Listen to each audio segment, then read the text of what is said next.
दरम्यान आता बातमी आहे पाकिस्तान आणि अफगाणिस्तान दरम्यान सुरू असलेल्या युद्धाची। गेल्या 2 दिवसांपासून पाकिस्तान आणि अफगाणिस्तान यांच्यात एक लष्करी तणावानं युद्ध सुरू आहे। तर आता युद्धाचं रूपही प्राप्त केलंय। दिवसभरात पाकिस्तानकडून अफगाणिस्तानवर एअर स्ट्राईक करण्यात आल्या। त्यात 270 तालिबानी मारल्याचा दावाही करण्यात आलाय।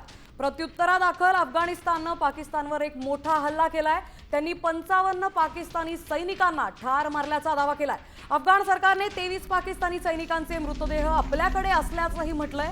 डुरंड सीमेवरून सुरू असलेल्या संघर्षात अफगाण सैन्याने पाकिस्तानी सैन्याचं मुख्यालय आणि 19 चौक्या देखील ताब्यात घेतल्यात। सीमा भागातील वाढत्या संघर्षामुळे आता दोन्ही देशात प्रत्यक्ष युद्ध सुरू झालंय।